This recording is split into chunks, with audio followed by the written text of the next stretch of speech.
When food, electricity, and housing becomes the majority of a person's expenses that doesn't leave much for spending into the economy, people need disposable income to shop, go to restaurants, and invest. Instead, they get what they need and simply can't afford any more. As a result, the economy slows down. This is why the government needs to create stimulus packages and the central banks print money. They need to fill the gap or a recession will occur.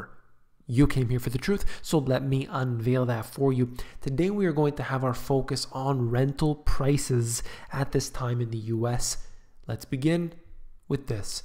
Despite rising incomes, which I definitely don't agree with, nearly half, 47% of all renter households, that's 21 million, pay more than 30% of their income for housing. And you look at this, 11 million households are paying more than 50% of their income for housing. That's according to a late 2017 report right out of Harvard. I'll show you the statistics in a moment, but what we can see here, very clear, very evident, is that people are spending a larger and larger share of their income on their housing. This is something they can't avoid.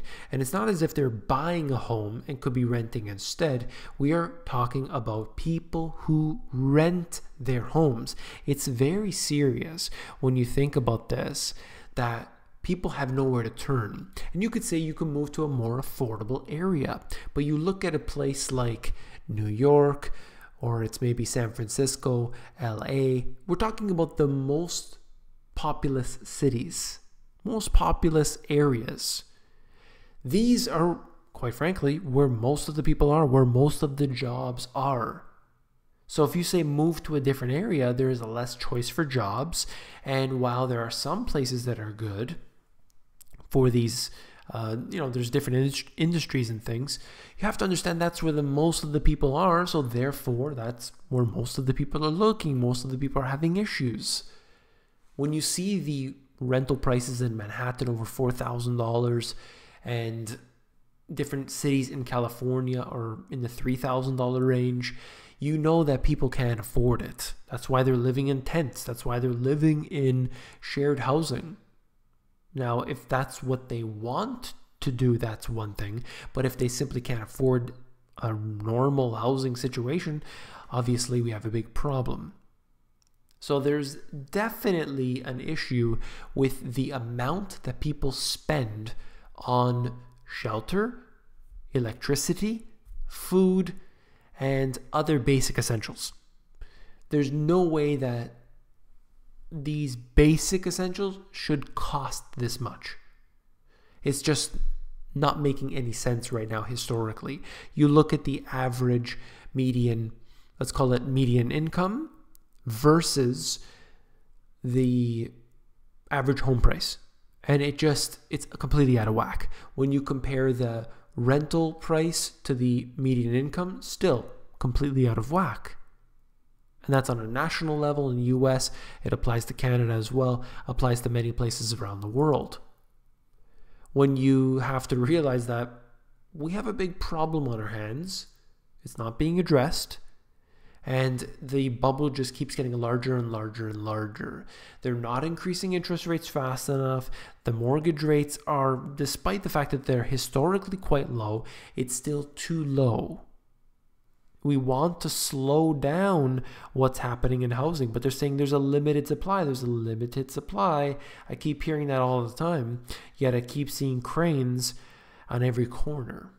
While the market has responded to rental housing needs for higher income households, there are alarming trends that suggest a growing inability to supply housing that is affordable for middle and working class renters, let alone with very low incomes.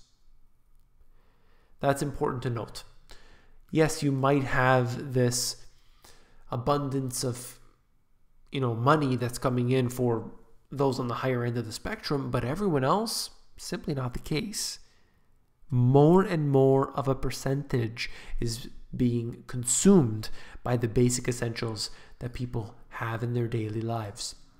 This here is out of Harvard. It's the study that they're showing. I wanted to include it here for you. If you're interested in seeing the actual information, remember that always, every time I know that this information is coming from a particular report, I always show you the report. Now the font is really small. It's, would take a long time to go through all of this. So what I've done is I've cropped out a couple pieces from here so you can see it for yourself. And this, a picture's worth 1,000 words. So I wanted to show you this. Rising housing costs have eroded disposable incomes. Median income left over after paying for housing costs. You can see here, depending on the income quartile for yourself, obviously, no problem. If you're one of the wealthy class, you have no problem whatsoever. However, if you're in the either bottom or even one up from that, there's not much left, right? You don't have everything that you should have had. This is how it used to be. This is the way that it should be, in my opinion, but it's simply not.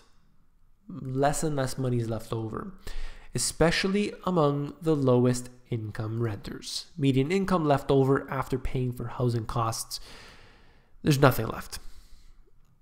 And actually, I showed some charts not that long ago, and it really broke it down into the different areas. You look at a place like, for example, Manhattan, and it was really broken down into small pockets.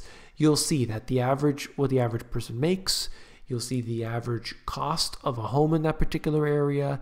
And in a lot of places, if you're living in that place and working in that place, the average person is underwater in a lot of places. So they probably live in a different area. They have to commute in just to be able to afford it. It just doesn't make sense. Things right now are truly out of whack. Median asking rent for vacant rent units. It's consistently rising. This is an older statistic here. Doesn't matter. When you see rent prices continuously increasing, this is specifically for vacant rent units, what they're suggesting. All I care about is, as time goes on, rents become more and more expensive. Canada, US, and I'm sure other places as well. US home ownership rate. This is seasonally adjusted. And lo and behold, the homeowners rate has been declining significantly. More people are renting. As the prices of the homes rise, you have a big problem. It's not a good thing when you see the homeownership rate declining. Now, yes, on the way up, maybe there were too many people who had homes that they shouldn't have. Interest rates are coming down. People were buying. That's one thing. But I believe that this is ultimately rooted in the fact that the economy is not doing well. You have more people living in, let's call it, shared facility, whether it's two people living as roommates in a house, or maybe 4 or 8 or 10 or 12, and they're really stretching what they can do. They're living in very tight quarters. Why? Because they can't afford any more. And that goes for a large percentage of the population. No, not for the affluent. Not for the people who are making $100,000 a year even, maybe $250,000 a year. These are people who can afford those homes, who can afford 2 cars, and who are doing well. This is not for them. This is for the average person. Those people can't afford a home, and if they have it, maybe they're taking on too much of a mortgage. And when the next time that interest rates rise, or they have a variable mortgage, they're going to be in big trouble soon enough. It's just the way it is. They should be locking in a fixed rate of interest for at least 5 years.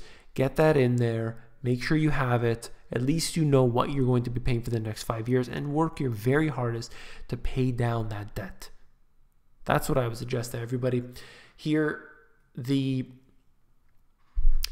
specifically with home ownership rate, I don't know if this is going to change without the prices coming down, because you are just seeing the prices rising and rising and rising. And while we do have more people buying, Some of that is due to foreign ownership.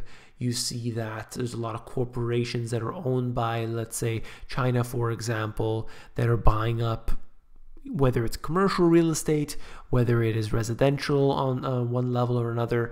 This is what's happening. Even things like pension funds and things are buying up large properties and companies that own properties and things like this. So I think that times have really changed, and the only way that we are going to see a difference here is that if interest rates rise, there will be less demand for housing.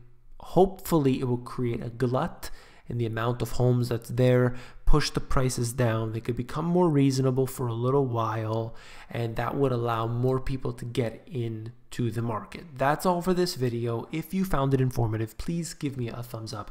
When you give me a thumbs up, it helps to support the channel. I do appreciate all of your support, whether it's through thumbs up or comments or anything. I do really appreciate that. I wanted to let everybody know that I've been replying to emails today, specifically replying to a lot of emails. I'm only about a week behind. That's very good for me. I'm only about 1 week behind on emails. If your email is, let's say, 2 weeks or a month or so, it must have caught in the spam filter or something. I probably didn't get it because I do reply to everybody. So maybe you'll have to resend your email or something, but I'm about a week behind, so I will get to you. I do reply to everybody who emails me, but like I said, sometimes it takes me a very long time, so just hang in there. And last but not least, if you found the video informative, I know you'll find my books, The Money GPS, and my newer release, Global Economic Collapse, even more informative. You can actually flip through these books. Just go over to Amazon. There are links in the description. You're going to be able to flip through the pages of these books to see if you like them. Take care.